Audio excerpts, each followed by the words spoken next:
Well, good afternoon, everyone, and welcome to the seminar series of the Pacific Institute for Climate Solutions. It's my great pleasure today to introduce to you Dr. Brandon Shifley from the University of Ottawa. My name is Tom Peterson. I'm the director of the Pacific Institute for Climate Solutions, and as you all know, I think we present topics and seminars on a very wide range of issues that go all the way from climate science right through the human psychology of climate change, through to economic issues, social issues, policy issues, and so on. Today, Dr. Shifley is going to discuss with us some rather fascinating results, as you can see on the screen, about the BC carbon tax and its implications for gasoline usage in this particular province. He hails from the University of Ottawa, where he has been a member of the Department of Economics for about the last 14 months. Prior to that, he did postdoctoral studies at the Richard Ivey School of Business at Western University in Ontario. And he did his PhD at the University of Alberta in agricultural economics. He has very wide interests, span multiple disciplines, and for the students here in the room today, and even for those of you watching on the screen or watching on your computer screens elsewhere, interdisciplinarity is very critical to the whole issue of how we are dealing with the climate change challenge on this planet. So his interests span environmental economics, wetland conservation, and the influence of economic and climate change variables on the performance of agriculture here in Canada. Brandon, it's a pleasure to have you here today, and the floor is yours. Well, thank you for that introduction. I am going to present on the behavioral economics of the BC carbon tax, particularly focusing on the gasoline market. This is joint work with Nicholas Rivers, who's also at the University of Ottawa in the School of Policy Studies. Also, I'm in economics, so there's something called economics rules whenever you give a seminar in econ. It basically means you can interrupt from the get-go. So if you have any questions while I go, feel free to interrupt me, ask questions. Don't worry about being polite. I won't be offended. I'm quite used to this. With that, here's our conclusion. We're done the seminar. I'm going to walk through a bunch of analysis, but this is our main conclusion, Nick and mine, that the carbon tax caused a huge change in the driving behavior of BC residents. You know, that's the punchline. Drivers are 5 times more responsive to the carbon tax than they are to an equivalent change in the tax exclusive price, so price driven by market forces. And this is kind of a bizarre result for economists in particular, and I'll explain why. We demonstrate in this paper that this change is not attributable to a change in the vehicle stock. So people aren't driving more fuel-efficient vehicles. This is just a behavioral change. It's not due to other policies such as scrap it. It's not due to increased gasoline prices or cross-border shopping, and I'll walk through these, and it's not due to announcement effects. Now, why do we care about this big change? Because this change yielded a bonus reduction of 2.4 million tons of carbon dioxide emitted over and above what would have been forecast ex ante, or before the tax came into place. So this is what we consider an environmental bonus in our paper. It's a surprise, you know, it's gravy. So I'm sure most people are familiar with the BC carbon tax, but for those on the webcast, and if you're a little rusty, British Columbia introduced what is arguably the best carbon pricing policy in the world on July 1st, 2008. It was gradually increased. It started off at $10 a ton CO2, which is equivalent to about 2.3 cents per liter of gasoline. It was increased by $5 a ton each July 1st until this July 1st, where it reached $30 a ton, or 6.7 cents a liter. So you know, it's not a huge increase over the price of gasoline, but it's noticeable. A key point in the BC carbon tax design was that it was designed to be revenue neutral. When it was initially designed, personal income taxes were cut and corporate income taxes were cut, and those cuts were offset by the increase in the carbon tax. So expected government revenues were fixed. I'm not going to really go into the details, but this is important based upon our what we call an identification strategy in econometrics. So the carbon tax is designed to be revenue neutral. As an economist, you know, this is a great thing. Regardless of how you feel about the carbon tax, you're cutting taxes on good things, income, and you're increasing taxes on bad things, greenhouse gas emissions. So the gasoline market. We focus on the gasoline market for a number of reasons. One, it's probably one of the most studied markets in economics. So we have a very good sense of what occurs in the market without having to sort of reinvent the wheel.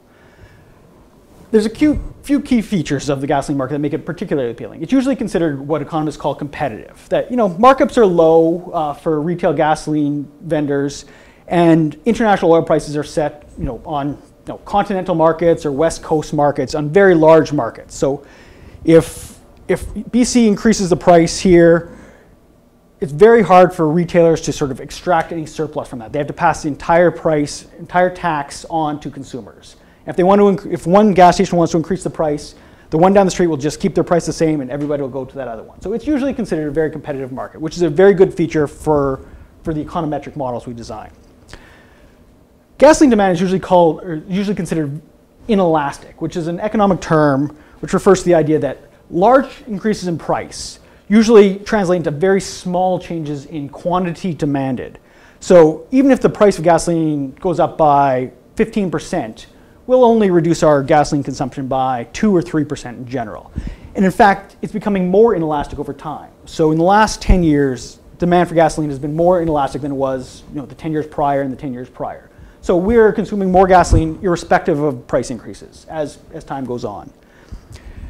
But there are notable variations in gasoline elasticities. And a couple of key features for BC is that BC residents tend to be more responsive to gasoline prices. So if gasoline prices go up in British Columbia and go up in Alberta, Albertans will continue driving closer to the same rate as before, where BC residents will reduce it. And this is relevant because we need to know this to determine the effect of the carbon tax, because the carbon tax is an increase. We can't just look at BC versus BC, or BC versus Alberta. We have to look at BC versus BC without the carbon tax, which is what we call a counterfactual scenario. And in general, BC residents have always driven smaller, more fuel-efficient vehicles than the rest of the country, on average. This is just sort of an empirical observation. So there's less room for BC residents to buy a Honda Civic when they drove an F-150 before, because there's just fewer people driving F-150s. So our result is going to be what we call a behavioral economic result. And I understand that some people may not be familiar with what behavioral economics is. So I'm going to present two definitions of what it could be. The first one is behavioral economics is just the opposite of conventional economics. Generally, economics takes people to be Superman or Wonder Woman.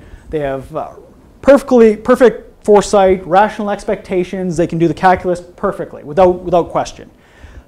This setting it up as an opposite definition is sort of this Homer Simpson idea that Homer Simpson's impulsive, he makes choices at random, he's emotional, he gets angry. This is this is a pretty appealing definition. This is what a lot of people think.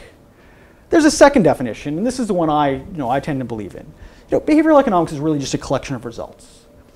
It's a series of biases, it's a series of what are known as framing effects, something like the endowment effect. So if you give somebody an object, their willingness to accept money to give that object back is much, much higher than they would ever be willing to pay for that object in the first place. This is kind of a bizarre thing that isn't predicted by standard economics. So our result probably fits in with this definition too. And I'll touch on this a little bit more in a moment. But the public, when people hear behavioral economics, they tend to think definition 1. But for the purpose of this presentation, think definition 2. It's sort of one of these interesting results that comes out of a different way of doing economic analysis. Behavioral economics, I think there's a systematic set of results that come out of behavioral economics. It's not just sort of happen chance. So this is the only slide with math on it, and this is where it gets really econ-y for those who don't. And if I lose you here, please forgive me. I'll come back to things that probably make more sense later on. The particular aspect of the gasoline market that we're looking at is something known as tax salience, or the salience of taxation. So there's increasing empirical evidence in the last few years that people respond differently to taxes or transfers than they do to underlying prices. Now, as an economist, this is very, very challenging. If I go to the gas station, I know that the price has gone up 5 cents. And that price may have gone up 5 cents because of weather and gasoline couldn't come in that day. So it's just supply and demand driven. There's a supply shock that increased the price. Or the price could have gone up 5 cents because I put in a carbon tax. At the end of the day, the price has gone up by 5 cents. Why do I care why the price has gone up by 5 cents? But it turns out, what we show is that people do care. That they care more that the price has gone up by 5 cents due to the tax than they do because it snowed and the truck couldn't come deliver gas. But this is challenging. It's just a 5 cent increase. It's just a price. Why would there be a difference in responses?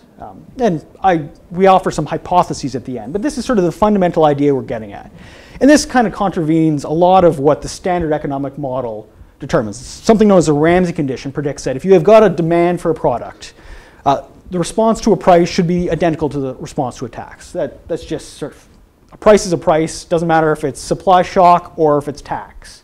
Now, if you reject that hypothesis, the tax can either be more salient, so people overreact, they're more responsive to the tax, or a lot of research, particularly on sales taxes, have shown that people underreact to the tax. That if you change sales taxes, and they've done this in experiments, it's quite interesting, on grocery store goods. They'll adjust sales taxes and they'll show people on a tag right in the grocery store aisle the price of the product and the sales tax. And they'll vary both in an experimental setup. And people will pay attention to the price of the product far more than they'll pay attention to the change of the sales tax, even though they're both immediately visible.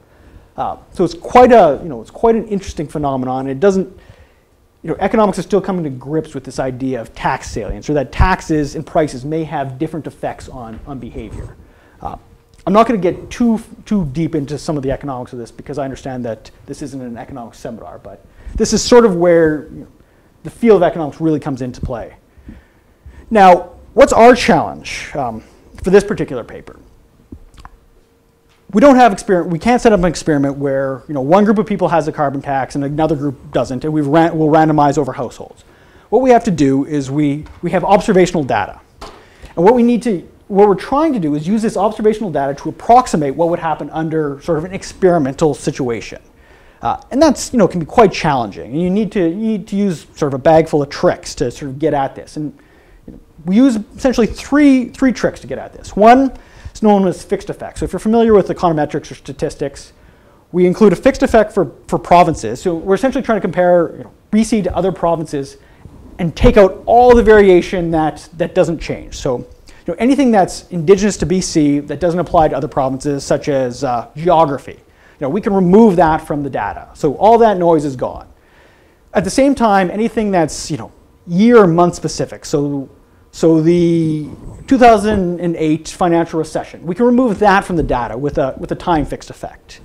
And once we've removed all these sort of province-specific problems and all these time-specific problems, what we're left with, we hope, is a comparison of what would have happened in BC versus what happened in Alberta, as if the two provinces were the same. And we do this for each province. So there's 10 provinces. We compare BC to Alberta, BC to Saskatchewan, all the way across to the Atlantic Ocean. There's still problems with this method, though. You can still have what are known as province time varying factors. So it gets tricky. There could be something innate to BC that varies only in BC. 2010 Olympics is a great example. So we exploit another approach to try to get around that. And this is known as instrumental variables. And the idea behind instrumental variables is that what we really care about is the carbon tax. We care about how the carbon tax and its variation and the price of gasoline and its variation affect the gasoline price and its variation. So what we're trying to do effectively is separate the variation in the gasoline price and the variation in the carbon tax into two components. A good component which approximates an experimental design, and a bad component that we don't really like, that we're trying to ignore. And there's different ways of doing this. We use a particular method, which I won't go into detail, but if you're interested, talk to me afterwards or read the paper. And we think we've got a good set of instruments. They're strong instruments, they're valid, they're exogenous. So we think we've done a good job isolating the good components of the carbon tax and the gasoline price. And this is our hope that once we've done that, we can really say it was the carbon tax that did this. It was the carbon tax. It wasn't anything else that you can think of putting into a model. And then just as sort of a third throw-in, if that is enough, we do a whole bunch of robustness checks, on our statistics. We include variables that might be related to gasoline consumption that we just couldn't capture with instrumental variables. We estimate different samples, and I'll discuss some of these. And we test our alternative explanations. So what do we end up doing? We collect monthly per capita gasoline consumption from Statistics Canada. We run our analysis from January 1990 to December 2011. So there is 3.5 years of the carbon tax in existence in this sample. So it's not 48 minus 6, so 42 months of the carbon tax. We get our price and excise data from Kent Marketing Service. This is just the contractor for Natural Resources Canada. One of the issues that we do face is we use the largest city in each province to proxy for the gasoline price in the entire province. So in as much as that there is that heterogeneity exists, so as much as the difference between the price in Vancouver is different from Prince George, and that there's randomness between those two, we have to assume that away. We don't have the price in Prince George, mainly, is the reason we don't have consumption data. We think this is pretty good. The main driver of price differences is taxes. It's not supply and demand. Supply and demand drives prices everywhere because it is a global market or a continental market for gasoline prices. So we don't think this is a big deal, but this is just a caveat that we can't account for intra-provincial heterogeneity. Some details there on how we estimate the model. We separate the tax and the price variable, use a log linear specification. This is all pretty standard stuff. This isn't new. Now let's take a look at the data. So what this figure plots is the annual average monthly price of gasoline for Canada's 4 largest provinces: Alberta, British Columbia, Ontario, and Quebec. And there's really 3 things you need to take away from this figure. One, there's a long run-up in the gasoline price for about 10 years in all provinces. From about 1999 to about 2008, this long secular upward trend in average gasoline prices. 2, right when the BC carbon tax came in, 2008 financial crisis, gasoline prices plummeted around the world. 3, BC's had the highest gasoline price in the country for about 10 years now, 8 to 10 years. Since at least 2003, 2004, they've had higher prices than in Alberta for sure, but higher prices than any other province in the country. So that's something to take note of. The other point, which I find just a little bit strange, is you would expect, particularly for British Columbia, Ontario, and Quebec, so the 3 top lines on the very end over there, the wedge to get wider. The carbon tax has been going up over the last few years. You expect that wedge to get bigger as the carbon tax came into play, and it doesn't appear to be getting bigger. This is just visual. It's hard to sort of make that conclusion from this, but it's a little bit strange in that effect. So, 3 things: increasing price over a long period of time, sharp decline right as the carbon tax came in. BC's had the highest gasoline prices in the country for a significant period before the carbon tax came in. So what does this mean? Top figures, top 2 panels show prices. Left-hand side is British Columbia, right-hand side is Ontario. Bottom 2 figures show consumption data.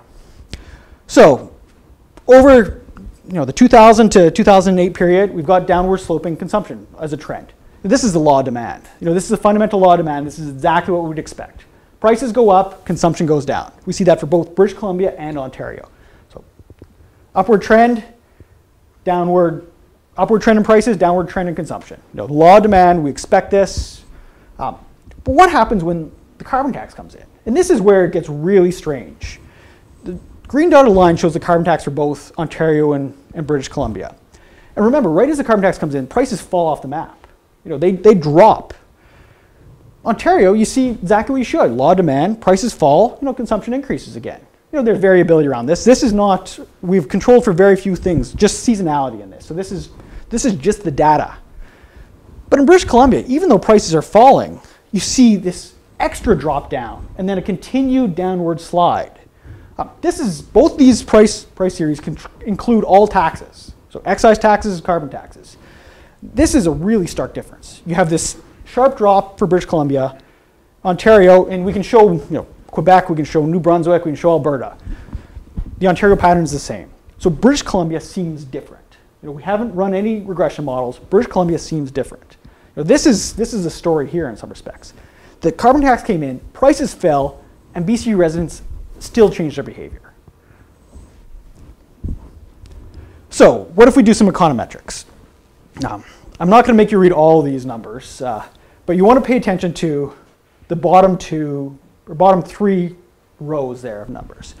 The first column of numbers is monthly models. The second column is annual models.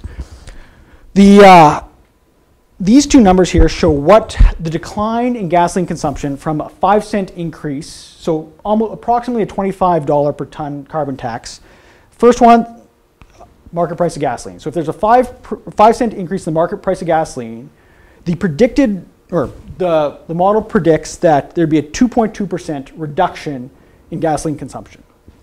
Annually, 1.7%. If we compare this to not just BC, but the rest of the country, it's about 0.7%. So BC residents are more sensitive to gas prices innately. Now what happens if we increase the carbon tax by 5 cents? In a monthly model, there's a 10.6% decline in demand. If you take the ratio of these two, that's a 4.9 times greater decline in demand due to an identical increase in the price, whether it's driven by market forces or driven by tax. This is a surprising result. If you do an annual model, it jumps. Yeah, it's almost 10. They're tenfold. So there's a 16% decrease in demand. There's a sort of a secondary question on this as well. So 5-time increase due to a carbon tax versus a market-driven price increase for the same price increase. Sure. Are you getting these estimates basically from the data that are on the previous slide? So a version of this data, yeah. We've got all the provinces. But you had to separate out the carbon tax portion from the left-hand Yeah. panel. How have you done that? Just decomposed them. By straight subtraction or something? Yeah, straight subtraction. Okay, but that tax goes from 0 to... So it's not just British Columbia that has a carbon tax. Quebec actually has a carbon tax as well. They're real prices, so you've got variability in that metric. We do instrument for it a number of ways. We've got methods that we don't instrument for or talk about in the paper as well. But there is variability in the carbon tax. It goes from 0 for the first 18 years to, 18 years and then positive afterward. But there is variability in the data. Quebec instituted its carbon tax in 2007. Yeah, I guess I'm just trying to find out later how the details of that. Okay. So, secondary question is, is this difference in responsiveness to the carbon tax and the gasoline price statistically significant? What this chart plots is just the point estimates, or these two dots from that previous chart. The thick bar is a 50% confidence interval. The thin bar is a 95% confidence interval. And what's relevant here is that these two confidence intervals, the thin bars, don't overlap. So we can safely claim that there's a statistically significant difference in the reactions to the carbon tax versus the market price of gasoline. This is a startling result for economists. We're not used to seeing this, not used to explaining this. If we do instrumental variables, you can see that the results are roughly the same as well. There's a whole bunch of specification tests that go on behind this. One of the key ones is called the Durbin-Wüst-Haussmann test, which basically asks the question, if we do instrumental variables, there's costs to doing these. And the trade-off is something called efficiency. Is it worth doing that? Should we just rely on what the previous model is run by, or is it ordinary, or it's a least squares model? The Durbin-Wüst-Haussmann test basically say, is the differences between these estimates and those estimates due to chance, or are they systematic? And they're just due to chance in our model. That we can rely on the other estimates. They're probably what is known as more efficient. So these estimates just sort of serve as a robustness check. Do the other estimates hold up if we've got what are known as good instruments? And we see that still about between a 2 and 3% decline due to gasoline. The carbon tax goes down a little bit. The reason we have one monthly model here and 3 annual models is because we can only get instruments for the carbon tax on an annual basis, whereas we can get instruments for the gasoline price on a monthly basis. So it's one of the challenges with working with data. If you want details, feel free to ask me during the question period, but I'm sure that majority of people are not interested in the details of that. So there's I'm not in BC, but I know there's been a whole bunch of other criticisms of what's really going on here. It's cross-border shopping. It's the Scrap It program, or it's all these other policies that are, pardon? Ferry fares. I've never heard that one. I haven't looked at that one, so there you go. You found a result. So we do a bunch of robustness checks. First one, the Scrap It program. The Scrap It program, if you actually go and you take out every car that was covered by the Scrap It program, it only explains a fraction of our result. So even if every car that went into the Scrap It program was just thrown in the garbage and everybody started riding transit and taking bikes, it doesn't account for our results. And we know that the vast majority of people just took their old car and got a new car that was slightly more fuel efficient. So our estimates are biased a little bit because we can't account for the Scrap It program. But the Scrap It program is, it's a small program by the standards that we found here. The other one is cross-border shopping. And this is the one that I think the Taxpayers Federation has been promoting. The price of gasoline in BC has been higher than in Alberta and higher than in Washington since at least 2004. Well, Alberta even longer than that.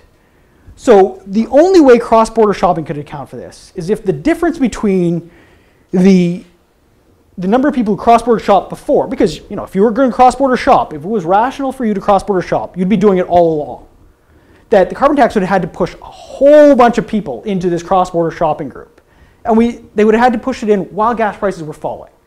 And it just is impossible to make the numbers work. I don't think there are enough drivers in British Columbia to make the numbers work.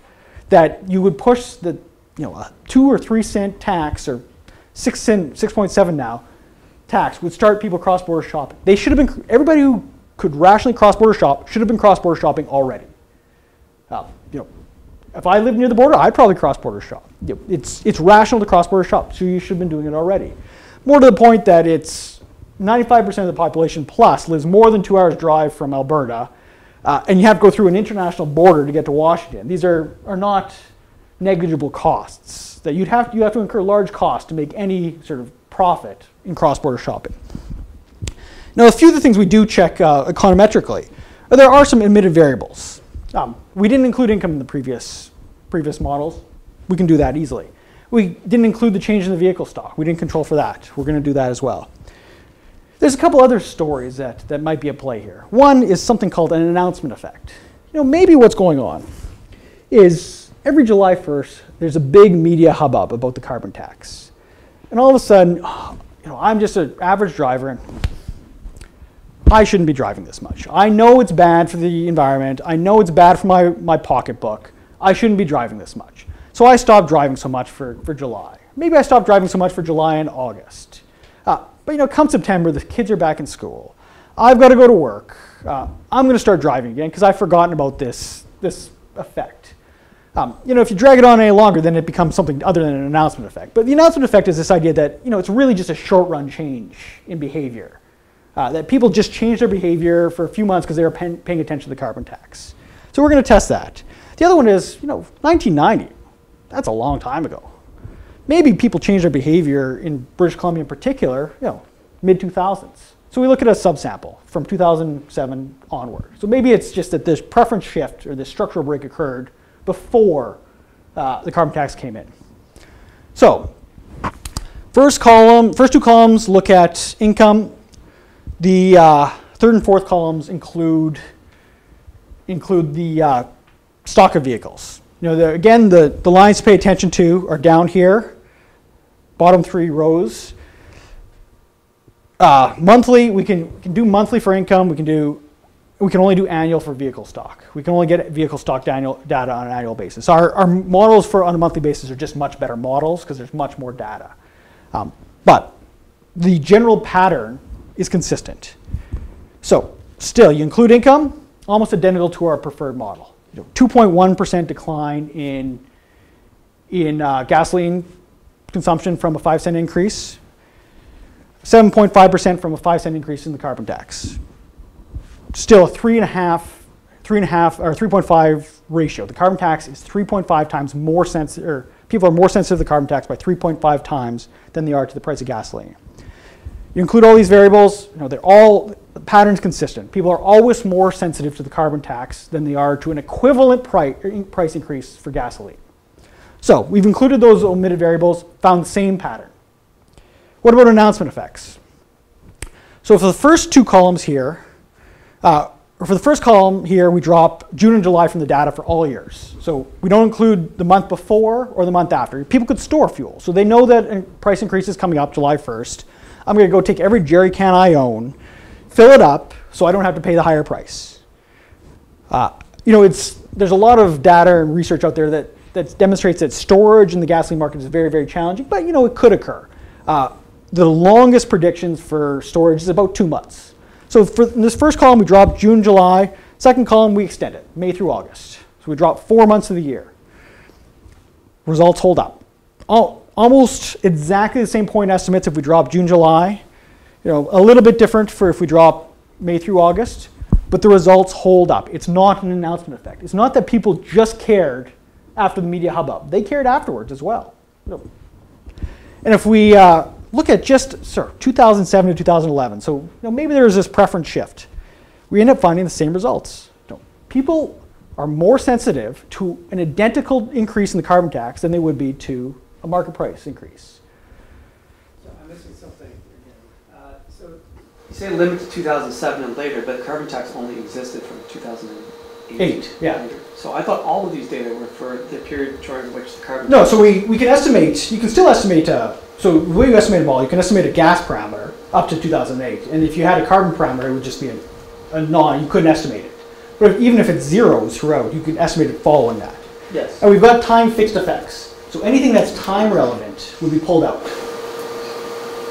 Okay, so it means that this market price of gasoline line, the figures that you show there are based on a longer time series than the carbon tax lines. Exactly. So if we shorten the time series, we get the same results. Right. So what do we do next? We've got this different responsiveness to the carbon tax versus the market price of gasoline. What does this mean?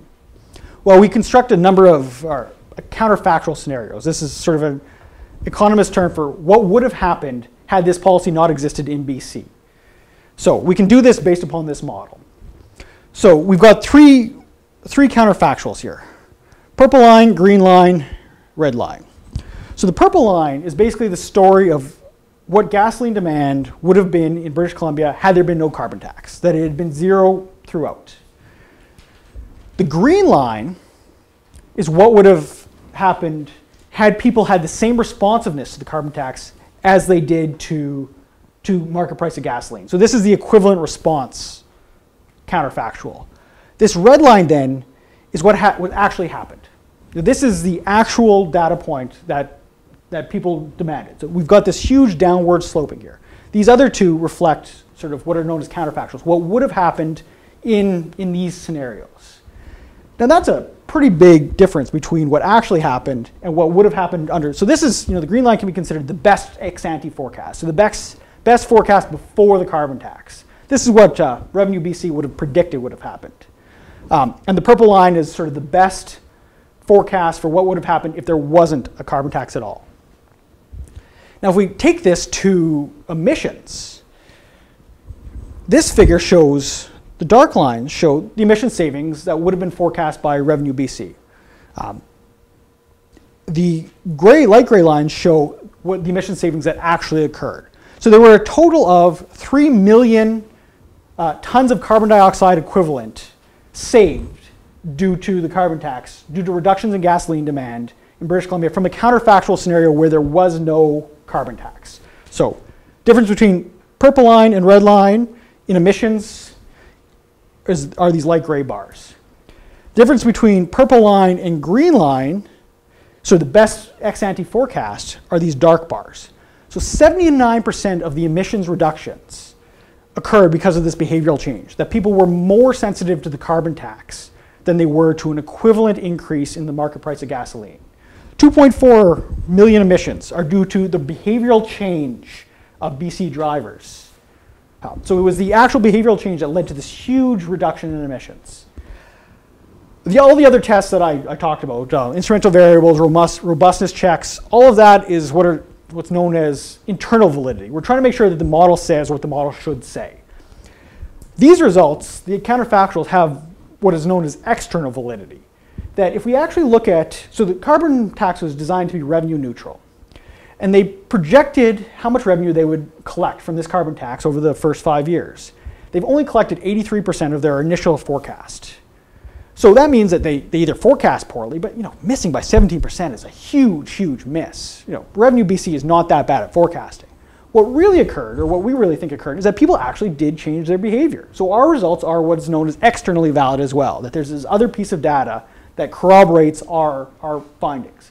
That 83%, if they had hit 95%, okay, maybe that's bad forecasting. But 83% is way below. And that doesn't even account for the fact that they revised their 2011 forecasts because they were collecting less revenue. So it would even be larger than that. I've talked a lot about statistics, talked a lot about the data. Why did this happen? What's going on? This comes back to the behavioral economics. This result doesn't really jive with standard economic theory. People should have the same responsiveness to taxes as they do to price increases. So there's been two potential explanations proffered on why this tax saliency phenomenon occurs.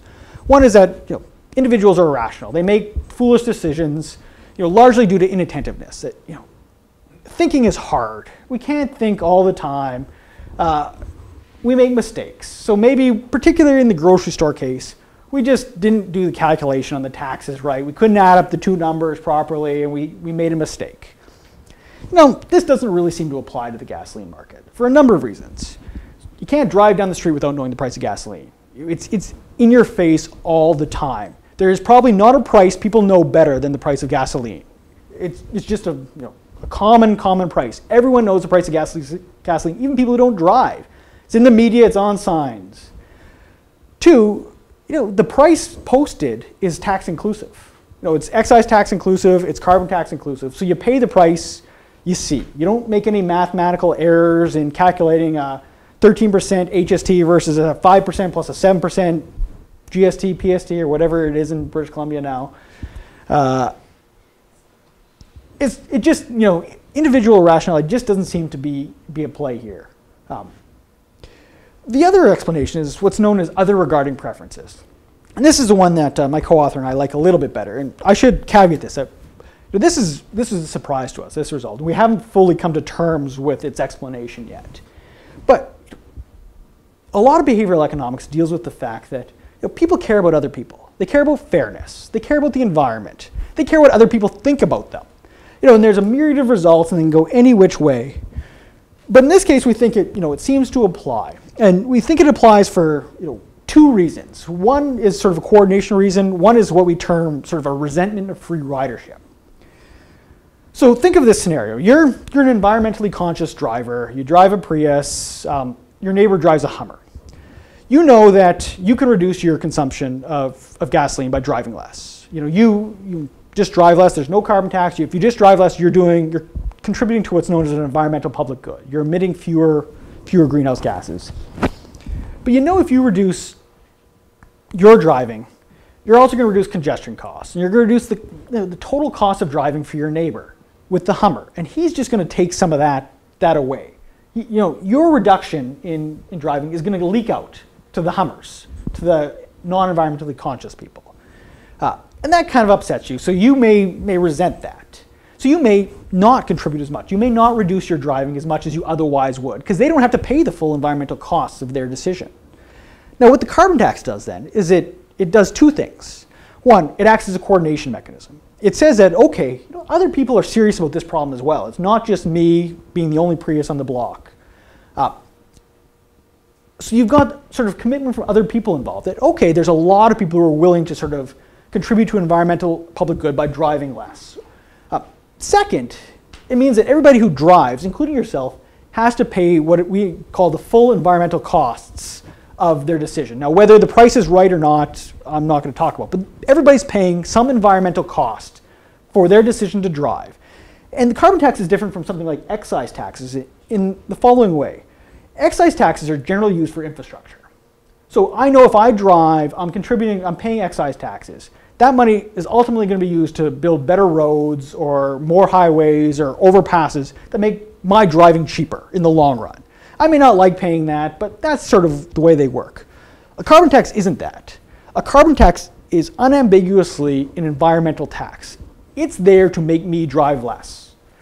And so, as an environmentally conscious driver, I may be willing to drive less all of a sudden, because I know the guy with the Hummer next to me, every kilometer he drives, every liter he burns, he's paying that environmental cost. He has to pay that. So in some ways, it's a fairness type of argument. I'm other regarding, sort of it's this other regarding preferences type situation. This is a pretty subtle and a pretty tricky argument.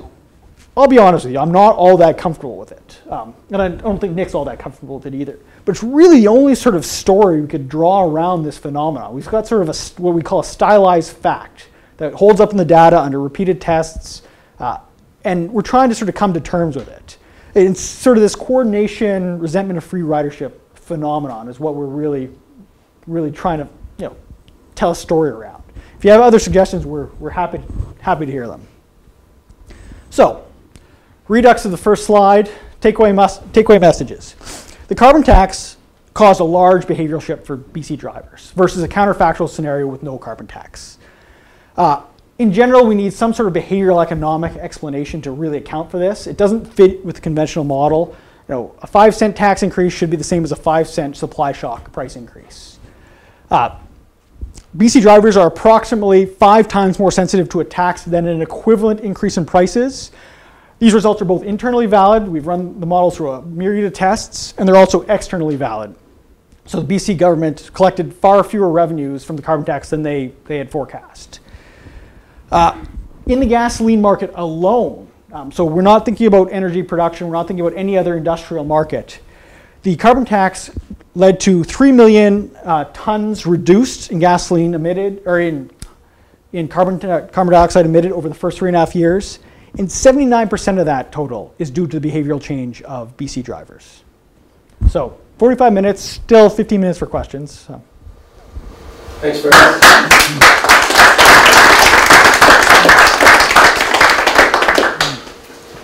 We have time for questions. Just a quick one. Why have other provinces not instituted the same type of tax, or why is it not as effective as it is in BC? Well, so Quebec has a carbon tax. It's about $3 a ton. It actually varies. So, but on average, it's $3 a ton. They keep it under the radar. They don't want to publicize it explicitly. Partially because it's revenue positive. They want to collect revenue on it. Also because it's a politically dicey issue. If I could answer that question, I'd be a political scientist probably. I'm not sure why. Alberta does have a carbon tax on large emitters, or effective carbon tax. They have a specific, I forget what it is, CGAR, I think is the acronym. If you emit more than 100,000 tons a year, you go into an offset program where ultimately you pay up to $15 a ton on your carbon emissions, and that money goes into a technology fund. So Alberta does have a form of carbon tax. Ontario's gone a different route. They've encouraged, or they've closed coal-fired power plants, encouraged wind production through feed-in tariffs, and a number of other policies. Carbon taxes are still politically dangerous. They're under review now. California is debating it. The United States is debating it. I think ultimately, if governments are serious about addressing climate change, they will bring in a tax or a cap and trade system. A tax isn't the only policy to address these. There's a number of policies. If you look at the federal government, they're currently pushing through regulations on coal-fired power plants. It's not clear what the actual carbon cost of these regulations are. It could be very high, it could be very low. But these regulations will have a cost. The advantage of a tax is we know what the price of a carbon is. It's $30 a ton. That's obvious. Price certainty versus quantity certainty is sort of the trade-off, what we talk about. Sorry, I can't answer any better than that. I don't have an answer. So, the time series you showed of the consumption and the gasoline prices were absolutely striking. There's no doubt about it. Something really amazing has happened there. But what would worry me about the analysis you're trying to do is just unfortunate that the economic downturn occurred at exactly the same time, roughly, as this 2008 tax was instituted. So, I'm still a little bit worried about the rates of one against the other that you were deriving from this kind of discontinuity in the data. So my question is, what if you avoid that year? And what if you go to 2009 when the next carbon tax increased further in BC? So when you do your analysis, do you get these same much larger rates? So I guess a couple of responses to that. One, the economic downturn isn't a problem for our identification under a number of scenarios. One, that it didn't affect British Columbia in any different way than other provinces. It probably did affect British Columbia in a different way than other provinces. In fact, British Columbia was probably more insulated than other provinces because they were building up for the Olympics. So as long as the economic downturn hit every province identically, it doesn't matter for our identification. And that's what these models would show. To get around that, let's say it did hit British Columbia differently. And we have to remember, it's not differently on an annual basis. It has to be different in that month alone. It's just the way the data and the models are set up. But let's say it did vary month. This is where the instrumental variables come in. This is where we break the carbon tax into a good part that, that's separate from anything else that would happen, and a bad part that we toss into an error term. And as long as we can do that, we should be able to take out that effect, because there's something else that's driving the carbon tax, not the economic downturn. Because even in that scenario, we're still controlling for the effect of the economic downturn that's the same across all provinces. So could we run the model from 2009 onward? We could. We haven't done that. 2007 I thought was incredibly short. There's not a lot of data. And this is why the monthly model is much better than the annual model. This is, we're lucky we can get anything at all, to be honest. If there's just not a lot of data out there. I could do the 2009 in probably 5 minutes. I think just given the magnitude of that change, I understand your argument about it being equal across the provinces, but I think it might be an interesting thing to do just to see whether those rates stay. We can take out, so this is seasonally adjusted. We can take out almost all effects of time. It's not a time effect. Yeah. We control for income. So after tax income, what's the biggest effect of the downturn? Incomes went down. We control for income. So we take out all variability due to lower incomes. We can do that by controlling for income. So it's one of those concerns that when we first started talking about the issue that, well, you had this downturn, maybe that's what's really driving it. But it just turns out that we can almost we're pretty confident that we've taken out all the effect of the downturn. And it's statistical tricks in a lot of ways. We're trying to take out all variation that's not attributable to the carbon tax and make sure that any that's left over is mean zero, so that it has just as much a probability of affecting it upward as downward. It seems to be that's much more complex operation than just skipping a year. Well, we've got, read the paper, I guess. We go through, the instrumental variable part is quite complex. I was very high level in this talk. So instrumental variables, the method are two-stage least squares. Are you an economist? No. Okay. So there are statistical methods to sort of make sure we can get around some of these issues. 2009, we could run that model. It's that's a pretty limited time series. The 2007, that's still a pretty limited time series, and I was frankly shocked that we got that. And 2007 was sort of the last year we wanted to sort of deal with, because after that you're running into very few observations. What kind of effect would uncertainties in the population have? So you're looking at per capita gasoline consumption, but if you don't know the population of BC on a month-to-month basis. We do know the population of BC on a month. You do? Yeah. How do you of adults. We don't know the so this is one of those things. We know the population of adults. StatScan has that data point. We don't know the actual population. Everybody 15 and older, we've got a data point for. Okay. On a month-to-month basis. Yeah. So it's not census, it's a labor force. It's a labor force. Based on labor, okay. Yeah. So that's why it's all 15 and over. Yeah. Or health enrollment, anything which they keep every month. So it's not per capita technically, it's per adult. To be, yeah. So you get a bigger effect depending on how you label the change in prices. Yeah. Have you looked at applying this or testing it against other things where you're trying to change behavior through prices? So there is some literature. This is sort of a brand new idea in the discipline in a lot of ways. There is some literature. They've done experiments on sales taxes. They've done experiments on cigarette taxes. And they find a very similar result for cigarette taxes. In the US, what they've also found is if you look at the change in behavior due to an excise tax increase versus a change in behavior due to a supply shock or a market-driven price increase, people are more responsive to excise price increases than they are to supply shocks. We run that model. We find a little bit of an effect, but it's nowhere near as big as the carbon tax. The carbon tax is a huge effect. People are very responsive to the carbon tax. There has been some work done on that, but it's a new literature in a lot of ways. There's a lot of behavioral sort of economic literature where this status quo bias or endowment effects that people make decisions in certain ways depending on the context they're in. So you can find sort of similar results. There's something called loss aversion. So people behave differently to expected losses than they do to expected gains. And this is why we sort of appeal to behavioral economics to sort of fit this in, even though it's not a perfect fit. Yeah. I'm thinking that there's something going on at a very low level, because I doubt if you took the average person driving up to a gas pump, he could tell you what the cents per liter is. But everybody knows there's a carbon tax in BC. So I'm wondering if it's a kind of at the psychological level a good bad message.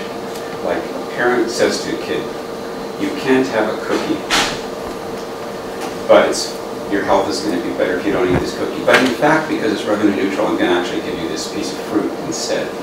So that the message is, it's bad, but it's good. And at the kind of broad psychological comprehension of there is a carbon tax. So one of the things that Nick and I have debated is maybe it just was people just changed their preferences. They recognized that driving was bad, and you needed a carbon tax to do that. It's really hard to reconcile that. Why would the carbon tax come into place if people didn't know it was bad beforehand? Was it just the politicians that sort of decided it was bad and the people didn't really know it was bad? You need a little bit more going on, and this is why we appeal to this idea of a coordination mechanism. That people knew it was bad, but it's really hard to change behavior without some trigger. And Tom and I were chatting about this earlier today, and it's the idea that it's not necessarily the level of the carbon tax, and that's sort of what we focus on. It's if the carbon tax is just a dummy variable, it's just sort of a carbon tax, no carbon tax, provided it's a serious carbon tax. Quebec actually has the same results as this, but Quebec's carbon tax is not what we consider a serious carbon tax. They're not going to try and hit an efficient level of or price for carbon. And maybe it's this idea that it's just the fact that this carbon tax exists. That okay, now the province of BC is serious about climate change, and I should be serious about it too. And so we focus on the level, and it very well may not be the level that's important. That being said, we can run models. We have run the models with just dummy variables. It's really hard to interpret that. What does that mean? Is it just a shift, or what does that? These results sort of give a more intuitive flavor for economists, at least. We can deal with elasticities, and we can do counterfactuals, and we can calculate the emission reductions. But it could just be this idea that okay, now British Columbia is serious about this, I should be serious about this too. And this is what we use the term coordination mechanism just because it's economic vernacular. I mean, yeah. Aren't your results saying that if it was all due to market, people wouldn't stop driving? Yeah. So obviously it's the meaning. Yeah, exactly. So it's just a relabeling of a price increase. It's a meaning that this is a good bad thing to do. So yeah, there is some meaning. Economists don't like to talk about meaning. I'm just wondering why the BC gas market seems to be more elastic and more responsive to the price changes than the other. A couple of reasons, potentially. Vancouver is a very big city and has the majority of BC's population. There's a good transit system in Vancouver relative to the rest of the country. Could be BC residents that are just more green. They've always been more green. They elected a Green Party MP. No other province has. There's a number of reasons for that. It could be that the geography, lends itself well to cycling. It's warmer in Victoria than it is anywhere else in the country. There's more mild or moderate climate. Vancouver's a fairly dense city. It's bounded by several mountain ranges. It's hard to sort of have the urban sprawl you see in other centers. So there's a number of reasons that explain that. it could be any. We didn't really dig into that, but it didn't surprise us when we found that. That's what the literature had said, and this is what we expected. Any other questions? Well, hearing none. Sorry, were you able? I'm concerned about the effect of the downturn in 2008 and whether all the ramifications of that were adequately included or considered here. I had mentioned the ferry fares, and I think possibly our demographic here is slightly different, and maybe it's relating to our environmental consciousness. We, I think as a province, took the downturn in 2008 and have nailed the ferries. I think a lot of the people in BC may have considered the carbon tax punitive and have responded differently than other places too, and maybe our bias is lending us to penalize consumption, whereas we have with the ferries since 2008. Well, I guess a couple of arguments. If you are penalizing consumption, that's fine. We're still finding that it's this effect.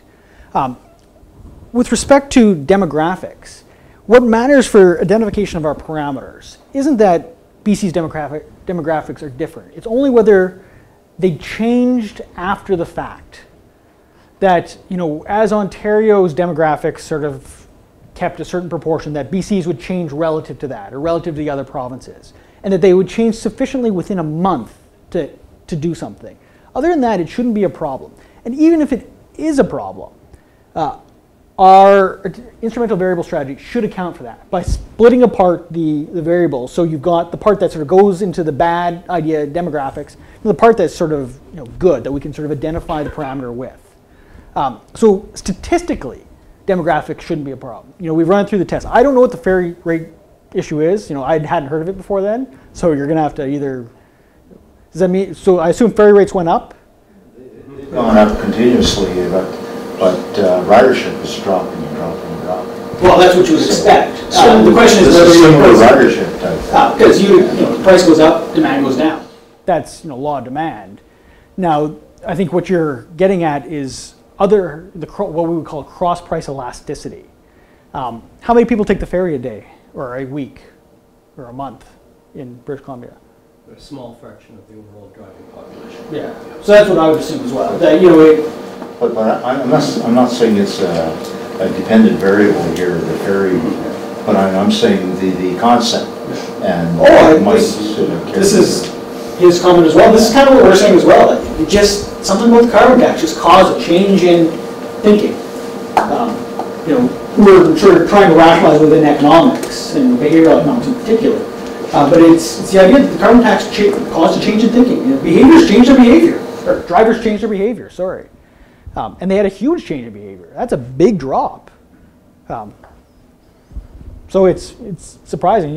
Sorry, I don't have a sort of a more clever answer, but it's the idea that the carbon tax really did just change behavior, and it changed the way people perceive changes as well. It's sort of a psychological element as well as an economic element. But the ferry issue I was unfamiliar with. You've mentioned that BC prices are high relating to the rest of Canada. Mm-hmm. Has any analysis been done on the relative BC gas prices to oil prices versus non-taxable industry charging what the market will bear? So the main difference between, if you look at these four provinces, Quebec and Ontario are a long ways away from BC. They don't share a common pipeline. Prices are highly, highly correlated. In fact, the main difference between these prices is taxes, excise taxes. Occasionally you'll have what's known as an interruption of supply. A refinery shuts down, or something to that effect, and that'll sort of cause a local spike, a provincial spike.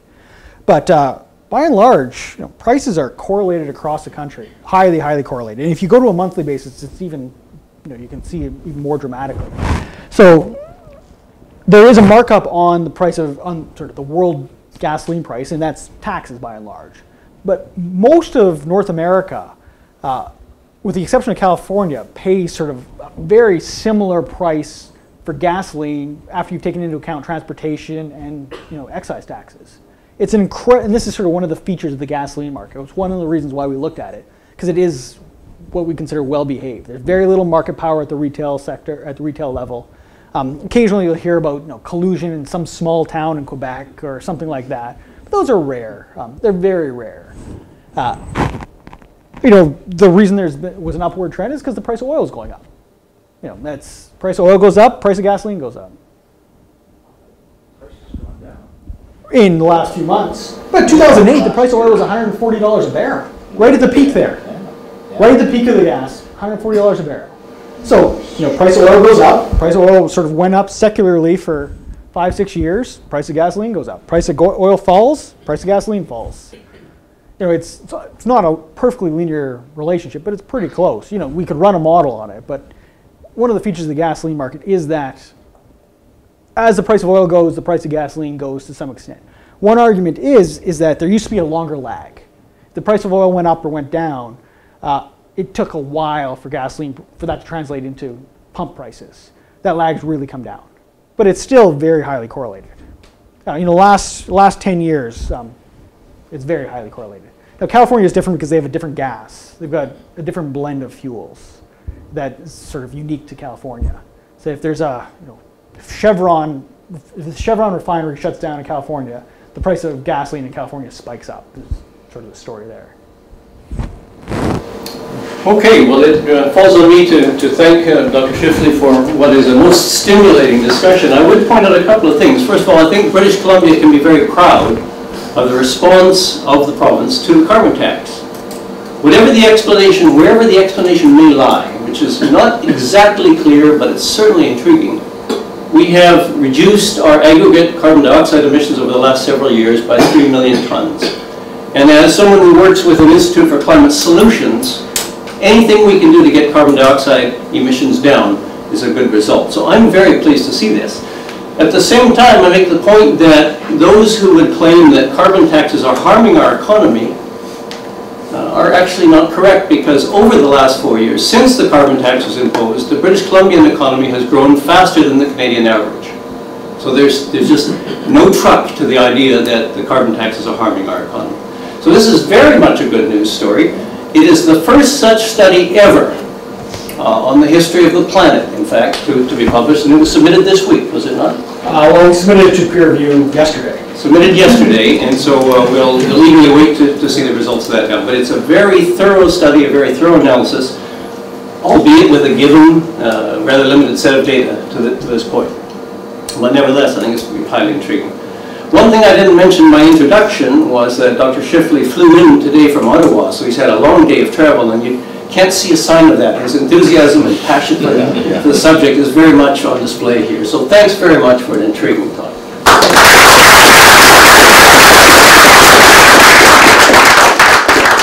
And thanks to all of you online. Please do tune in, take a look at the PICS website.